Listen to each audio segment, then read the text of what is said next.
Here's a question for you. Is marriage overrated? Why aren't people getting married anymore? A new Pew Research poll found that 2 in 5 young adults think marriage is an outdated tradition. Marriage rates are at their lowest right now. Is marriage really even worth it? More than half of marriages end in divorce. If you get married, you have to be stuck with this person for the rest of your life, right? That's why you get married. So that's why it's declining. Why would you get married if you want to have just one partner when you can have multiple? Marriage is stupid. Welcome to the Married AF podcast, the self-proclaimed greatest marriage relationship podcast in the world. We're your hosts, Matthew and Monica Powers. Baby, I love you. I'm so proud of you. I love you too. You know how hard it was not to I was waiting to roll ask my you eyes. how you're doing, even though I know how well you're doing. We're back.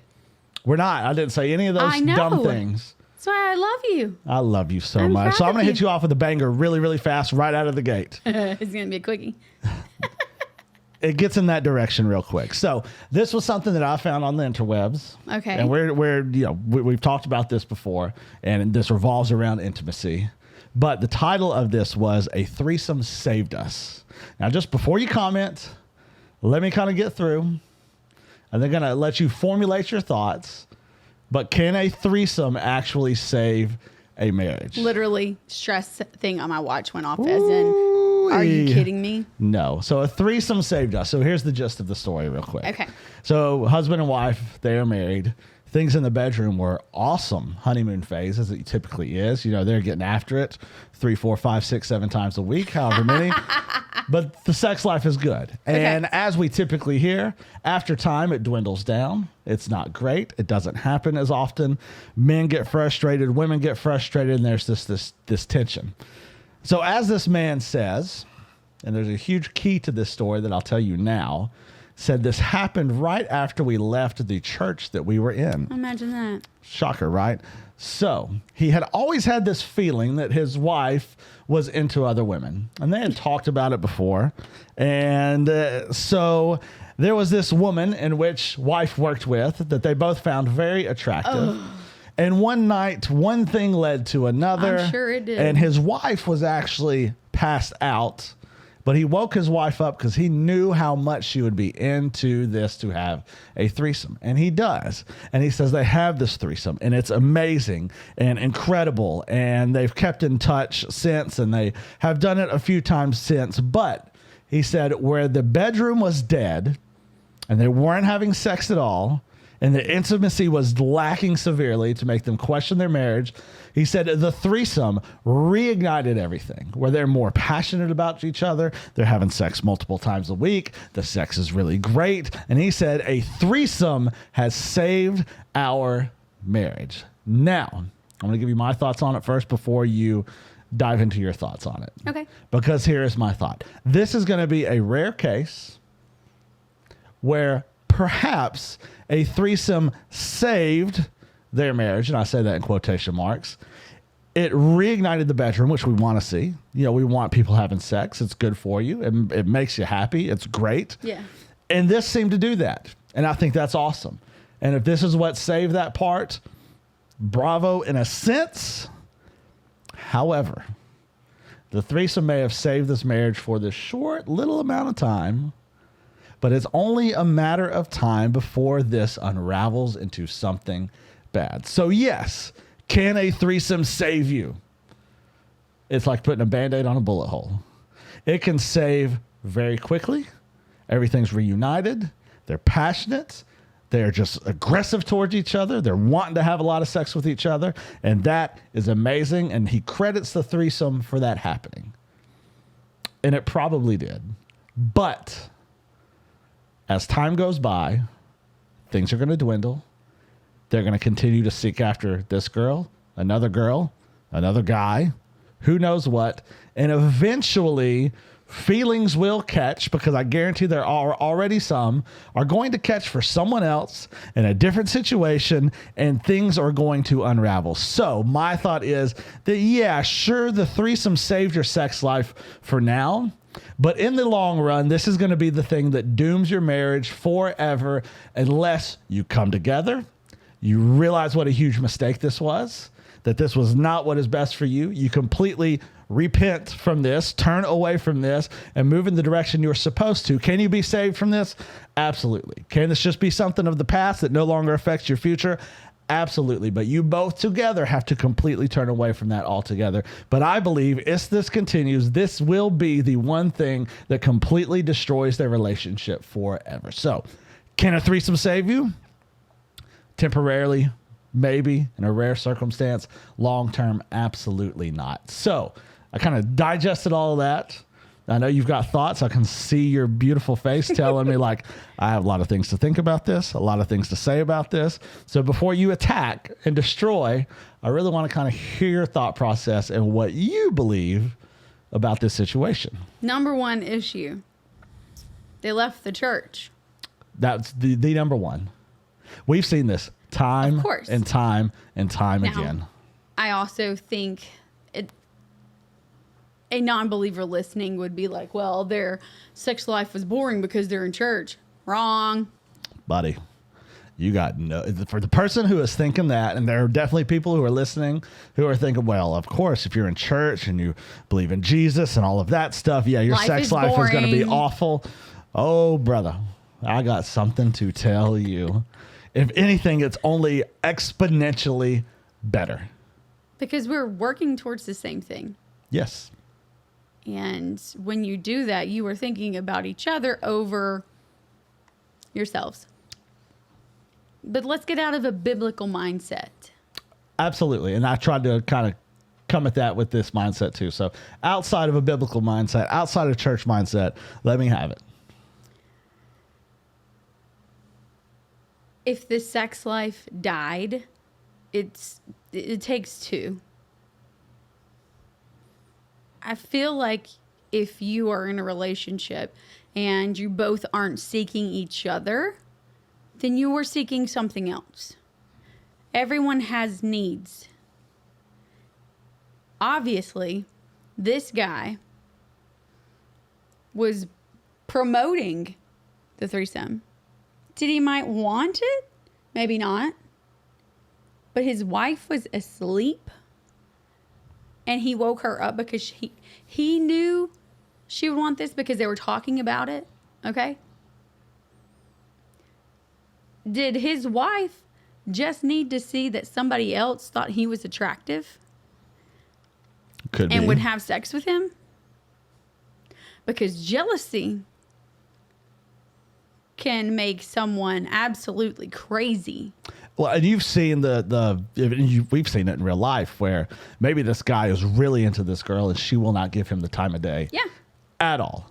But the moment some other girl gives him attention, oh, now she is all about this guy. Exactly. And she wants this guy now. So could that be the case? Sure. That seems, because they have an incredible sex life now. So, and they've had sex with this other girl several times since. Okay. Does it say how old these people are, if they have kids or anything? How long had they been married before all this happened? They'd been married about 5 years. Oh my goodness. They didn't even get to the 7-year itch. Not even the 7-year itch. I couldn't imagine bringing someone else into a relationship that we have. Absolutely not. Especially now. Oh, no. Kids or no kids. No. No way in hell am I ever going to share you. Over my dead body will another woman see you naked. Well, and I feel the exact same way. Like that's a non-negotiable. And when you get back to the Bible, I mean, it speaks to that. You know, it totally mentions that. Like it's you and I together as one forever. And you know, if you have the need for something else, something different, some spice, there are ways to be able to get that need filled with your spouse. You know, we've talked about, you know, exploring yourselves. We've talked about the menu. We've talked about toys. We've talked about dressing up. All that stuff, I believe, is perfectly fine as long as it is not replacing your spouse. The moment it replaces your spouse, then you got some serious, serious problems. Or puts them in harm. Absolutely. No harm. No replacing your spouse. Otherwise, you know, we say, hey, be an open book. be open-minded, and hey, Tell them, no, I don't like that. That does not go there. yeah, hey, try anything. But absolutely, you discuss it after, like, hey, that works. We gonna do that again, or no, that's never gonna happen again. And that conversation needs to be had. But can a threesome save your marriage? No. It puts a Band-Aid on it, perhaps. Most cases, it doesn't. We've seen plenty of cases where, hey, we think a threesome's going to work out. That's going to be better for us. No. Doesn't work at all, usually from the get-go. These are the rare cases where, hey, it ignited something. But in the long term, this is going to be a bad news. Isn't that polyamorous? Isn't that what it is? Yes, polyamorous. Breaking Benjamin talked about that. I had a song about it. Their polyamorous friend got them in trouble again. And that is the truth. And it just goes to a lack of intimacy that you have with your spouse. And intimacy is important, and it's not all about the sex. That's part of it, but it's not all about it. There are other ways to be very intimate with your spouse that lead to a great sex life, but that is not the end all be all. When you think about being intimate with your spouse, it's not just to have sex. There's so many other ways to do that lead you to the path of having sex. So you don't have to go out and get some side piece to try and have these needs met. What did you call it last time? Dong on deck? The DOD, dong on deck. There's no need for a DOD. No need for that DOD, that dong on deck. Plenty of women have them. It's not a good idea. Nope. So next thing that I want to talk to you about, because this has come up, and I saw this. I was like, well, we can talk about this because we've seen this also. My husband is liking other girls' pictures. Wait, on social media? Yes. So this goes to the social media side of things, which is, again, social media is the devil, as Bobby Boucher's mom would say. Social media ruins things, but the history says, so this girl has a history with my husband. We've been together 17 years. However, that's us. However, in our earlier years, you didn't write this, did you? No. I'm joking. You let me find you liking some. However, in our earlier years, there was a lot of drama with their relationship. He met her after me. Ooh. He was with her a lot and swore nothing ever happened, even to this day, but I've had acquaintances tell me differently. They claim they had all witnessed some not so husbandly behavior between them years ago. He claimed his friends were just trying to sleep with me, and that's why they told me. There could be some truth to that, but I don't believe it one bit. Or they're mad because they I'm not stupid, and my intuition was telling me that I am correct. Anyways, last night, she came up on my Facebook page. Good old Facebook, ruining relationships since 2005. As a person I would know, so I checked her out and discovered he had loved a profile picture she posted just a few hours earlier. He never likes, let alone loves, my pictures. As a matter of fact, he laughs at them because he thinks he's funny. He also never loves pictures of his own children. I talked to him about it. He said it was an accident. This is the first time I've caught him liking other girls' pictures. This is not the first time. He always says it's an accident. My finger slipped. And then again, it happens. He proceeded to make me feel like I was being over dramatic and, well, she's my friend and blah, blah, blah, blah. I'm not being dramatic. I didn't yell, just explained that this is the reason for my low confidence and that it leaves me wondering how much he actually likes me. I obviously compare myself to her and it opens the door to make me wonder about things. Am I being dramatic? Absolutely not. But another case of what's happening on social media ruining a relationship. I agree. I don't think she's being over dramatic. If she's had a real sit down, open communication conversation about this, and his response is this an accident? And that, my finger slipped. Guess what? You can slip that finger back over there and unlike it. That you can do. So there's definitely, who knows what's going on? But there's definitely a yearning from this guy to, I want her to notice me more. And I'm going to do that by liking her pictures on social media. I have an issue with other men liking, I guess, if it's if it's just a family photo, absolutely. I agree. I think the context of the photo matters. Mm-hmm. But I tend to lean where you're going. If it's like the profile picture, if it's a new profile picture and it's just them and they're kind of Little flirty. Yes. Little. I have a lot of friends that I question the selfies that they post of themselves. There's way too much leg sometimes. There's way too much cleavage. There's way too much of something to make somebody else wonder. Yeah, and even if your post and picture to you is absolutely innocent, it's not to the person that might be liking it. No, you have to put your mindset, especially if you are married and you have kids and you have a family and you're not looking, because men are different and we're dumb and our brains are wired stupid and we're all one step from stupid, where we see that and we get that little butterfly feeling like, oh my, look at her. Look at them legs. Yeah. Look But at that booty. yeah. Look at them boobs.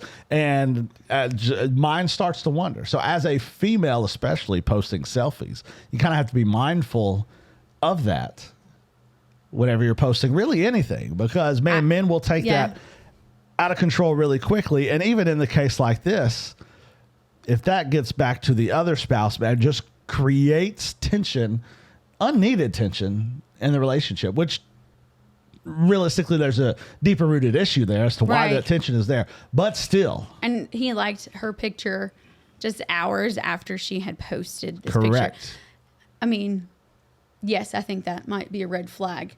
But I also have an issue with other men that tend to like pictures that are not of their children. Say if their children have social media, it bothers me to no end that a grown man will like another minor under the age of 18, their profiles or whatever they posted.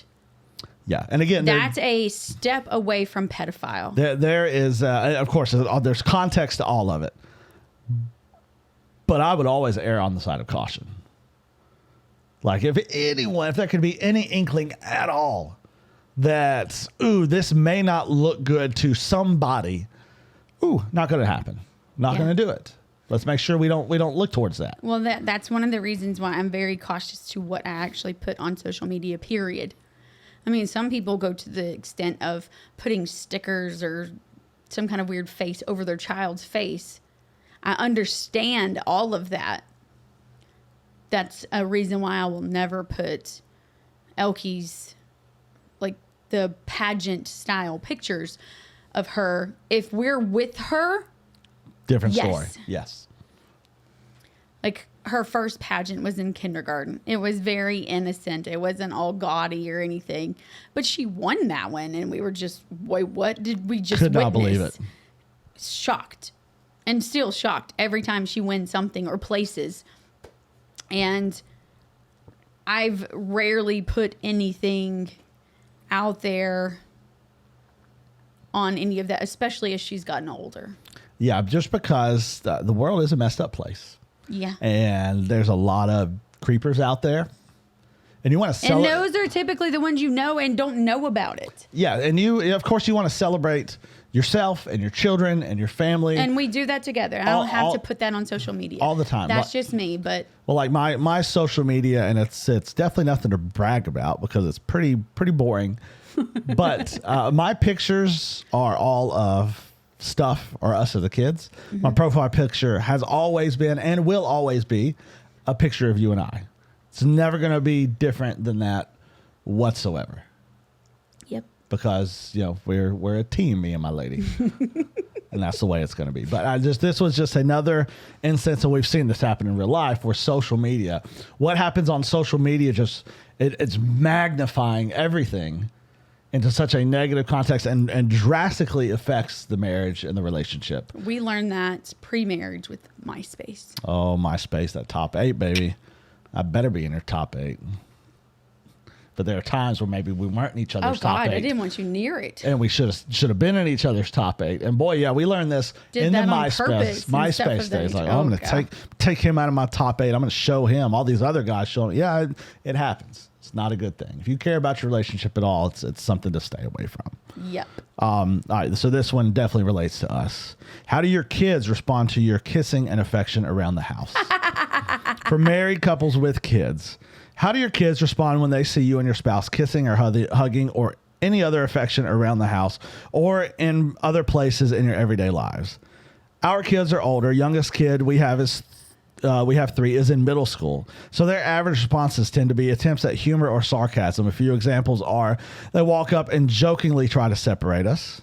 I can hear you guys kissing. It's gross from around the corner. Do you have to do that?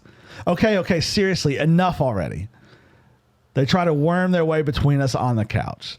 It's all very funny to us and was just wondering what other couples' experiences are. We've been married 23 years and we're both 45. Aw. I saw us with this. Yeah. Because we're very affectionate with each other. We're not going to hold back, touching each other, kissing each other. We get each other first when we get home. Absolutely. And what I think that does is it is setting our kids up to know that spouse is first, kids are after. Like, I will bypass the kids to come to you first. Now, that can seem mean. And I'm sure there are people who will hear that and be like, what a jerk. You mean you're going to push your kid to the side and go past them to get to your wife first? Every single chance that I get, because it shows my wife is first. She comes before you kids do. Because my hope is that when they get married one day, they will have that same type of relationship. But I saw this because our kids are completely different. Opposites. Elkie can't stand to see us She will kiss. cover her eyes. Even anyone. She does not like it. It does not matter what it is. Every single movie or TV show that we watch and someone's about to kiss, She hates it. she covers her eyes. She's like, is it done? But Cash, on the other hand, and not so much anymore. Cash just neither here nor there. He doesn't care if it's going on or not. He's just going to continue about his way. But when he was younger, like, he'd shove our heads together like you guys should kiss. But I think it's important And for he you. would giggle. He would. And Elkie's the complete opposite. Like, Yes. no, She's like, get away. no. But I think it's incredibly important for you to be affectionate around your kids, wherever you are, whether it's home. Now, obviously, you don't want to fill each other up out in public or in front of your children. Do that when their heads are turned, give you a little feel or something like that. Absolutely, because you need to be playful and flirty and have fun as a husband and a wife. But you need to kiss and hug. And I've said it many times, if you're not slapping each other's butts, you got some things to work on. You got to give them a little good game. I mean, I was cooking earlier today, and you just walked by and wham! What expects? Like, oh, okay, then there we go.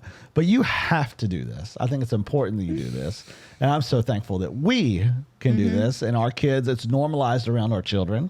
I don't think enough couples do this, but we need to be super. Well, mostly because they don't want to kiss their spouse. Well, there's part of that too, and I'm not talking just about a little measly peck on the lips and move on. No. Kiss your spouse. Now, I'm not saying you make out with them and throw them on the counter with the kids around. Wait till they go to bed and do that. But not with the kids around, but you need to be affectionate with one another. Romantic kisses are okay when they can see that. That's fine. Yes. Not just the tongue shoved down each other's throats. No, that might be weird because then they're going to go to school and think, well, mom, dad do that and they like each other. I'm going to go do that to the person I like. Yeah. Now, there's a time and a place for that, but definitely not all the time. But this should be more normalized than I think that it is. And I thought it was funny. But I also think it makes our kids okay to give hugs and kisses to us.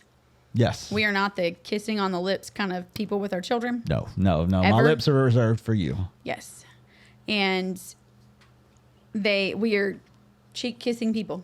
Yes. I mean, Elkie even has her own Elkie kiss. Yes, she does. Quotations. Yeah, and I'll kiss them on the head, and that's about as far as it goes. But just they can show affection and love, and I think it's healthy for us to be able to do that.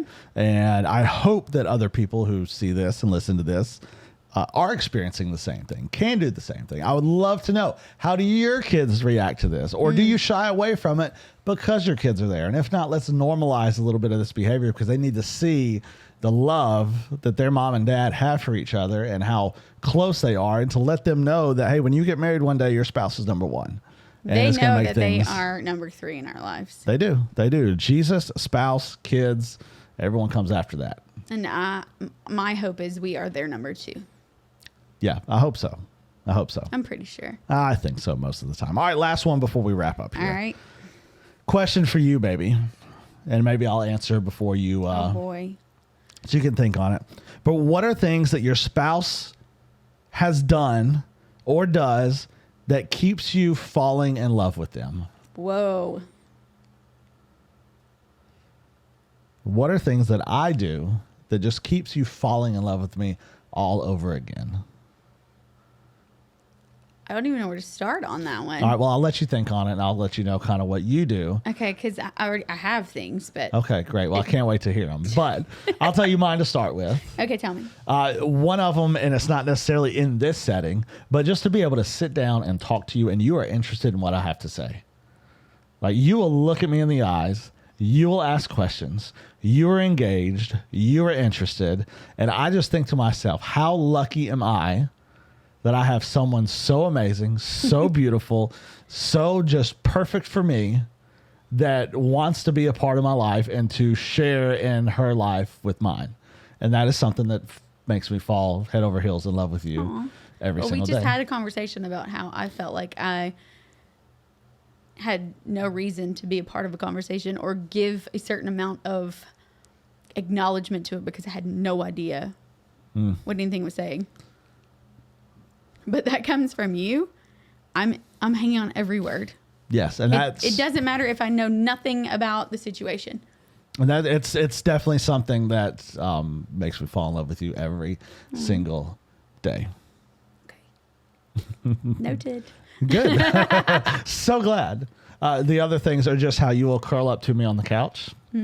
How you'll just lay your head on my shoulder.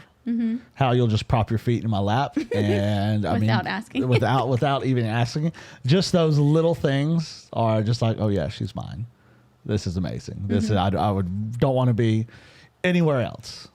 And then there's some other things that are not necessarily PG rated, but we'll leave it that. Baby, I don't know that this is a PG.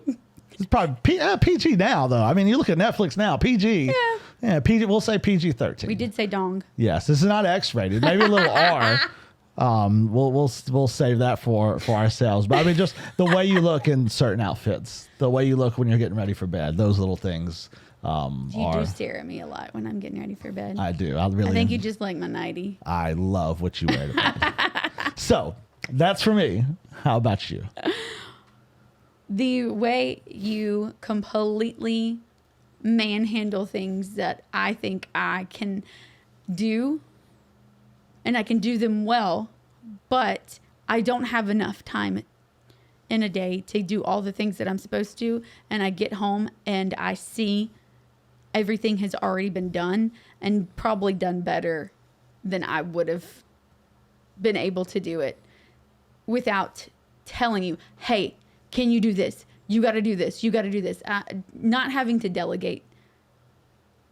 It blows my mind. Well, there are times like when I'm around, when we're together, I want you to be able to just kind of shut it down for a little bit.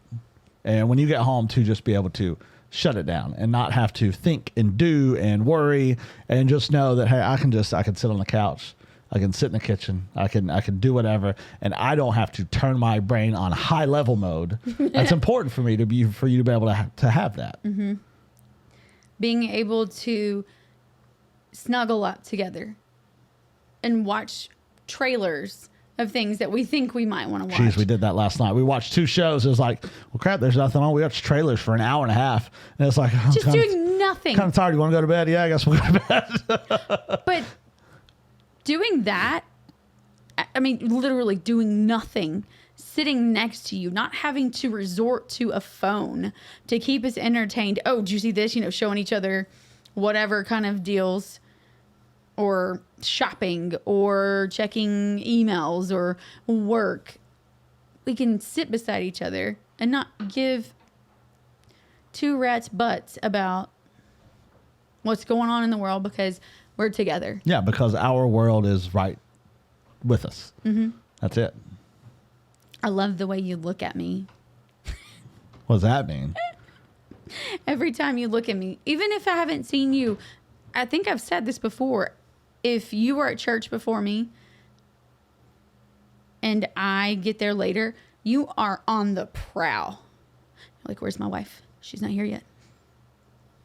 There she is. Whatever you're doing, whatever you're talking, whoever you're talking to, whatever you are doing in that very moment, you completely stop.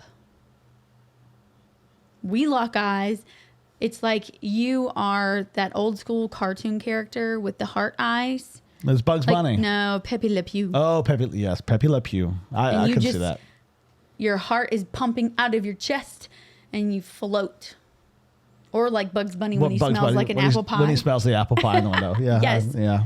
That, it's just, holy crap. Everything else in the world shuts off. Mm-hmm. There is nothing else. No one can stop the look that we have when we see each other. It's holy crap.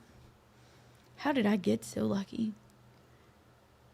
There's a lot of other things, but can't say I'm here. Probably not. I mean, you could, but I can, but you probably shouldn't. You can tell me later. Those are just a few things. Yes. But my God, you're sexy as hell too. That helps. Well, I'm so glad you think so. The feeling is mutual, baby. Did I tell about the time that this stupid high school kid was trying his hardest to get a teacher to hook up with him, and he is hardcore set on me? Ugh. Oh, at the school currently? Yes. And he's like, Coach Powers. He's hot for teacher. Yeah, it's gross. Yeah. Yes. Is he cute? Said no. He goes, yes. I said, he's sexy as hell. And he goes, oh. In the class where he says it is a girl who is the sister of one of the boys that we coach baseball of. And she laughs out loud and says, yeah, he's a big dude. You can just hang that up. And I was like, done. She's right. I like this girl. Big fan. It was just all gross, but I was like, no, he's not cute. He's like, yes. And I said, he is sexy as hell. Whoa. I love it. People don't expect answers like that. No. Yeah, he's pretty cute. That's what I'd hear most young girls say about their either husband or their significant other at the time. Well, I'm cute. Yeah, he's cute. I'm very happy. Sexy as hell. If you want it, if you are all about this dude, you better own it. Let him know how you feel and show him how you feel. And yes. You will never have to worry about him going on Facebook and liking some other girl's photos because he's going to be too enamored with the pictures of you on his phone and he's going to look at nothing but you. Word of the wise, let your man know how you feel, how he looks. Yes. And show him. Yes. So that's it. You want to go home? You want to come home? You want to come home? Oh, we got to go. God, we love you. We are so thankful for what you're doing. We are so thankful for this platform that you've given us. And I just want to make it known that it belongs solely to you. We pray for every single person who listened through these goofy stories, through these realistic stories. And the prayer is that it just gets to ears that need to hear it, that people can learn from it, they can experience something from it, that they can open up own dialogue and questions and thoughts and discussions with their own spouse just to improve their relationship and work it out the way in which you designed, and then just be able to see how you designed it is so much better than anything we could do on our own, and just let it flourish the way you wanted, God. We are thankful for it. We trust you. We love you. In Jesus' name, amen. Amen. Play ball.